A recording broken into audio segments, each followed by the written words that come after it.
Chains, the kind so heavy they do not rattle, they groan. A wrist rubbed raw to the bone, weeping a slow ribbon of red onto white stone.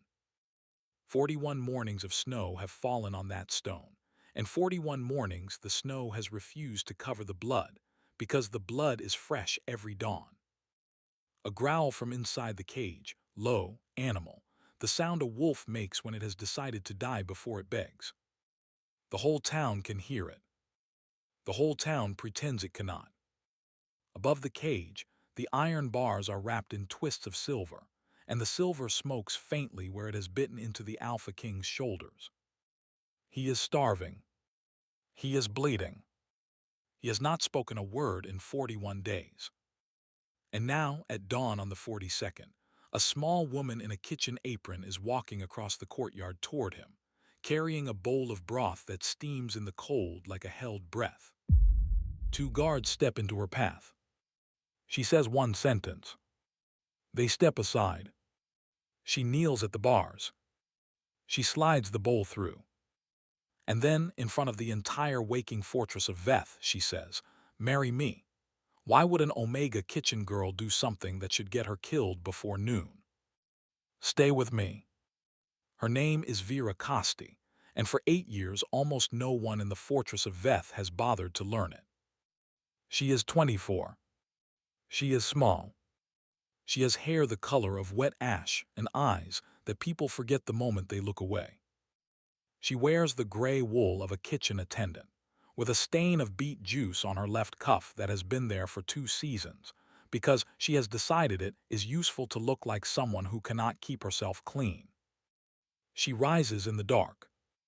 She lights the bread ovens. She carries water up the back stair before the first scullion is awake. She is the one who knows that the pantry door sticks in damp weather, and that the old steward keeps a flask of plum brandy behind the salt barrels. She is the one the cooks send when a tray must go to a tired servant, because she does not drop trays, and she does not gossip, and she does not look anyone in the eye long enough to remember a face. She is, in the bookkeeping of the Vethan court, less than a name. She is a function, and that, she has decided, is exactly the size she needs to be. Her aunt, a woman named Myra who runs the linen rooms and who has a back as straight as a poker even at 60, once told her, when she was 16, that the most dangerous person in any castle is the one whose face the king cannot remember. Vera has remembered that. Vera has stood 3 feet from King Halric of Veth a dozen times and watched his eyes pass over her like wind over stone.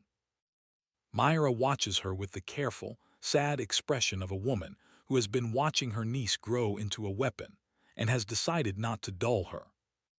They do not speak of what Vera knows. They have not spoken of it for 8 years. But every now and then, on a winter night, Myra will set a second cup of tea in front of Vera without asking, and Vera will drink it without thanking her, and that is the closest they come to acknowledging that the small gray girl in the kitchens is not, in fact, small or gray or a girl.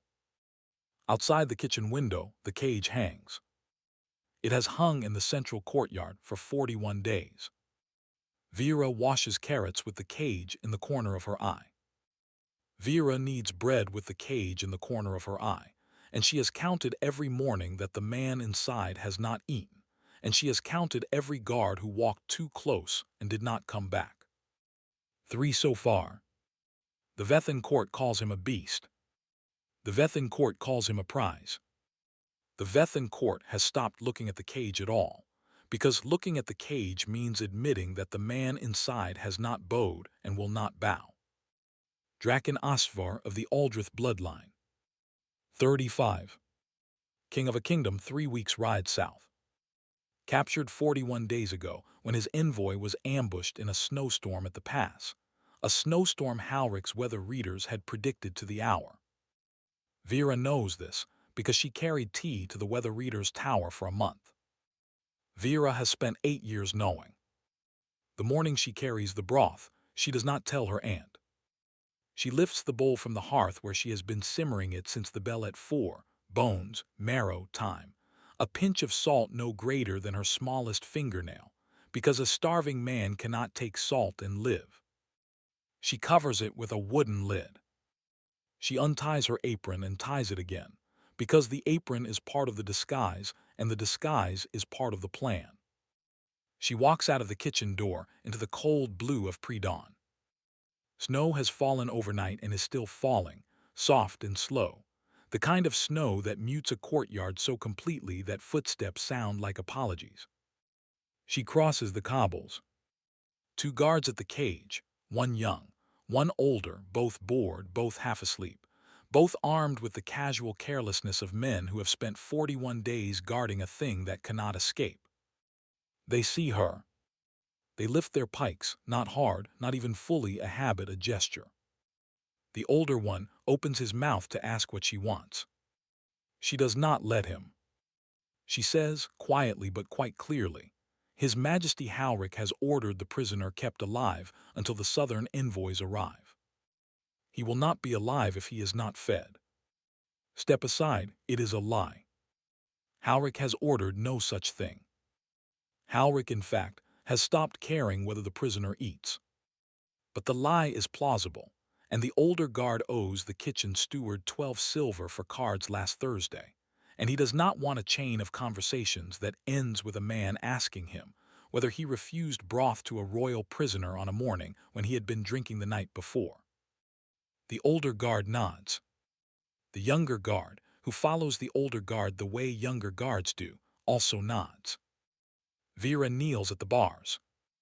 The smell from inside the cage is bad, not just blood and old sweat, but something deeper, the chemical sweat of a body burning its own muscle for fuel. She does not flinch. She slides the bowl through the gap at the base of the bars, where the iron is widest, where she has measured the gap with her eyes 100 times from the kitchen window. The bowl makes it. She looks up at him for the first time. Draken's head is bowed. His hair is matted to his cheek with old blood. His eyes, when he finally lifts them and meets hers, are not the eyes of an animal. They are the eyes of a man who has spent 41 days deciding what kind of death he is willing to die. She does not whisper. She does not lean in. She speaks at a volume that the guards behind her can hear. She says, "Marry me." And then, because she has rehearsed this moment in her head every night for 8 years, though she did not know it would be him, only that it would be someone, she does not look away. The courtyard very quietly stops breathing. For one long heartbeat nothing happens, and that nothing is the loudest sound in the fortress. The snow keeps falling. The younger guard makes a small noise in his throat, not quite a laugh, not quite a question, the noise of a young man who suspects he is watching something that will be told about for the rest of his life, and does not yet know whether he will be allowed to tell it. Inside the cage, Draken Ostvar lifts his head another inch. The silver at his collar smokes a little where it shifts against the burn.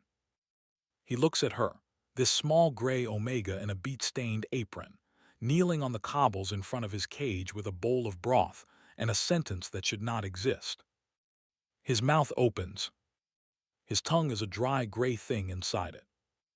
For 41 days he has not made a human sound, and he is not certain whether he still can.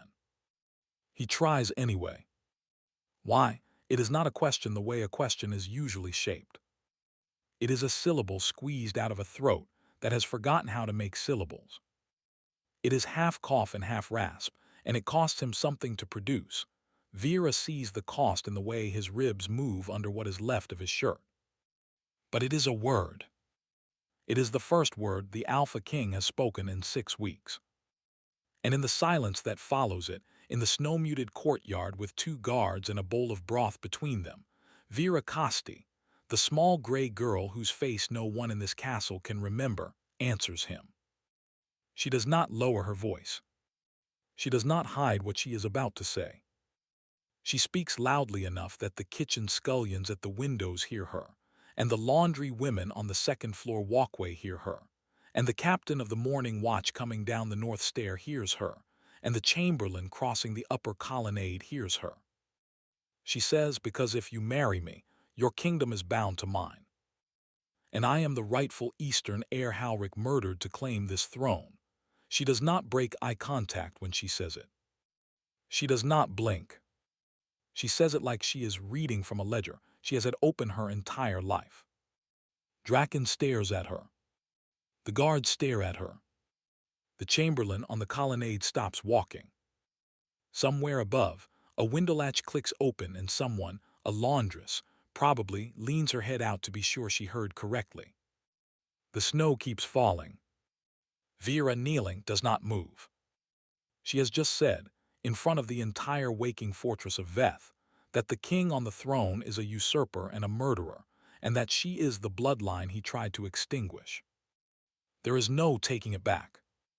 But she has spent 8 years knowing exactly how loud she would have to be when she chose to be loud, and she has chosen this moment, and she has chosen this audience.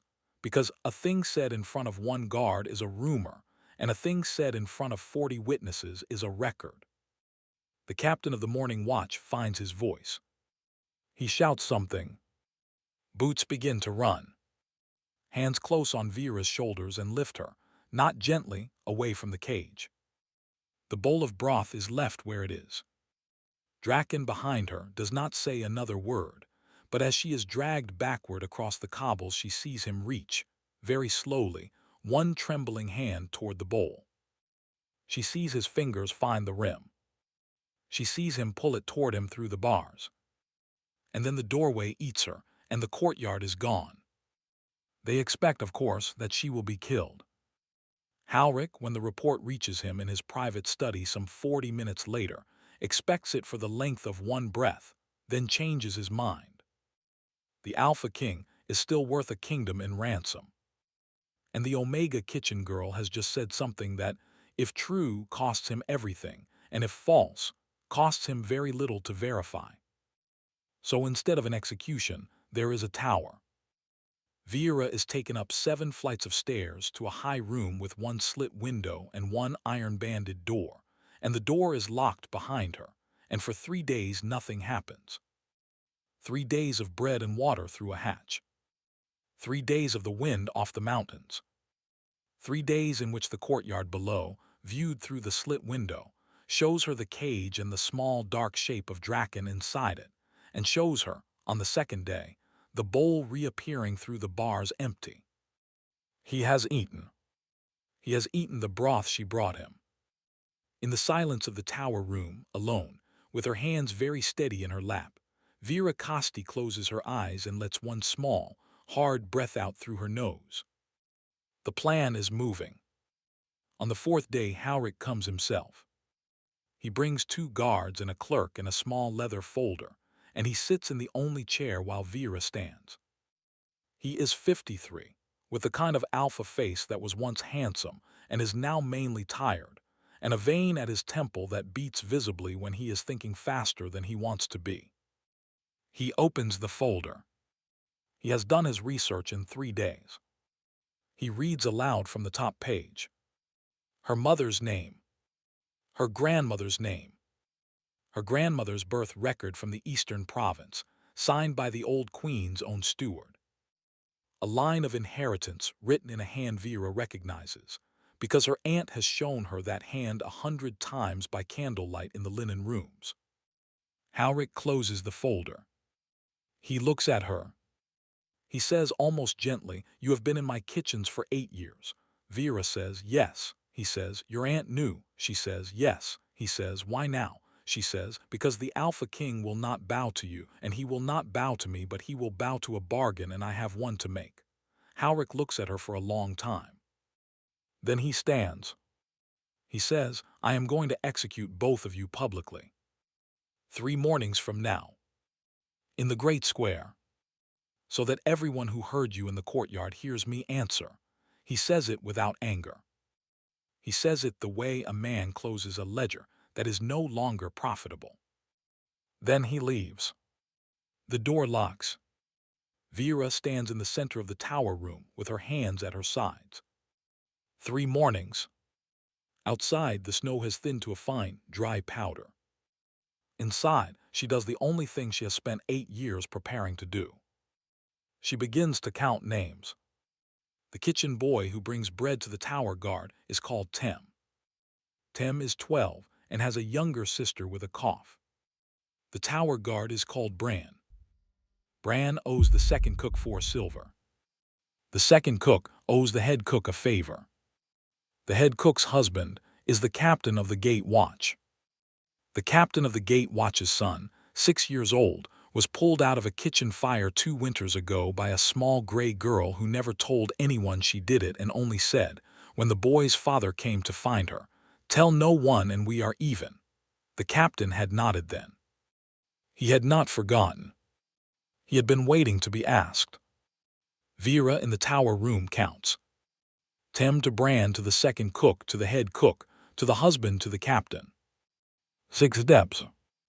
A line that runs from her locked door to the gate of the fortress.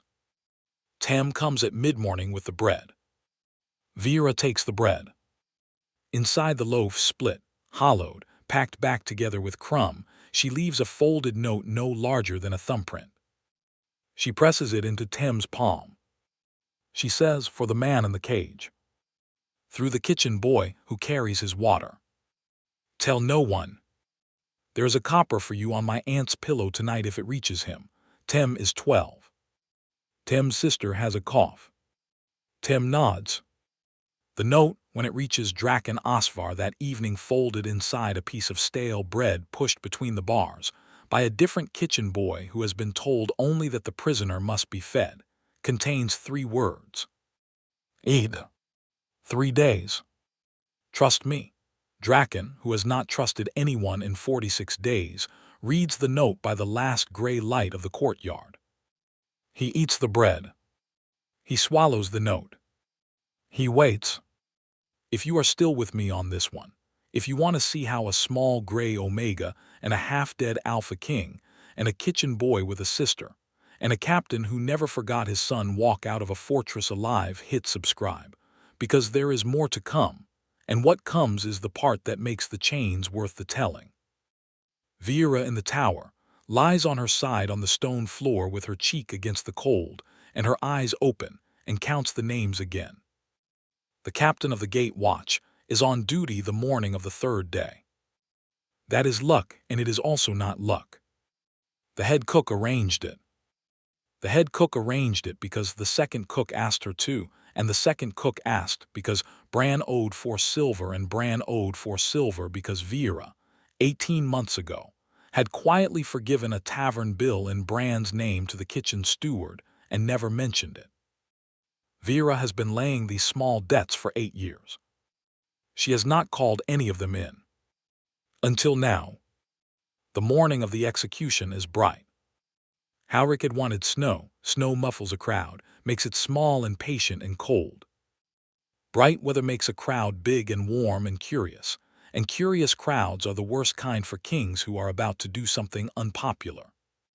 The great square fills early. The cage is wheeled out at the center, and beside it there is a platform with 2 posts and 2 ropes, and behind the platform a low stand for the king. The townspeople of Veth, who have lived under Howrick for 11 years, who have buried sons in his wars and daughters in his winters, fill the square in a thick, watching silence. They have heard the rumor that a kitchen girl is a queen, the rumor that something is going to happen that has not happened in Veth in 11 years. They wait. Vera is brought down from the tower at the 7th bell.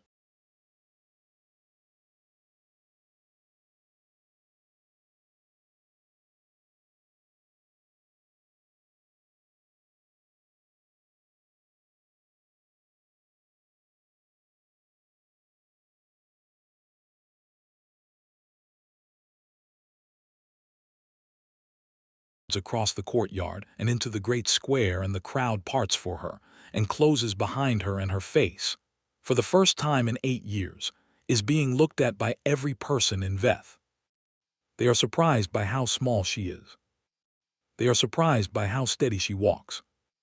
She does not look at the cage. Looking at the cage would be a mistake. She looks straight ahead at the platform and at Howrick on his stand behind it, and her chin is up, and she walks like a woman who has been walking toward this morning for a very long time. The guards bring her to the foot of the platform. The captain of the gate watch is at the platform stair. His name is Kale. His son's name is Bren. He looks at Vera once. Vera looks at him once. Neither of them speaks. He turns slightly, just slightly, so that his body shields the platform stair from the eye line of the king on the stand. It is the smallest gesture. It is everything. From within the crowd, a low voice, Myra's voice, though no one will ever know it was Myra's, calls out a phrase in the old Eastern dialect of Veth, the dialect of the murdered Queen's province, a dialect that almost no one in this square has spoken aloud since the Eastern raids 8 years ago. The phrase means roughly, the blood remembers, it is not loud. But it is heard. And on the far side of the square another voice, a woman's, older, repeats it. And then a third. And then 6. And then the head cook, standing in the front row in her red wool with her arms folded across her chest, says it at full volume as a statement, as a verdict. The blood remembers.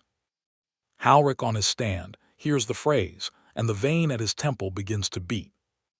He gestures to his executioner. The executioner moves toward the cage with the key. The cage is unlocked. Draken Ostvar, who has eaten for 3 days because of a note in a piece of bread, stands up. He is still chained at the wrists and ankles. He is still gaunt. But he stands. He stands like a king who has decided what he is going to die for and has changed his mind. The executioner reaches for him. And at that moment Vera Costi, small gray Vera, kitchen Vera, invisible Vera, twists her wrists once, sharply, and the loose cuffs fall, and she is past her guards before they have understood that she has moved. She is up the platform stair. Kale at the stair does not stop her. He steps in front of the guards behind her and does not stop them either exactly, but does not move out of their way, and 3 of his own watchmen, sons of men who owe the kitchen's favors, brothers of women who owe Myra favors, every one of them a knot in an 8-year net, step into the stair beside him. The stair is full of Vethan guards who are not moving. Vera reaches the platform. The executioner, who is a competent man but not a brave one, hesitates. She takes the key from his hand. She unlocks Draken's wrists. She unlocks his ankles.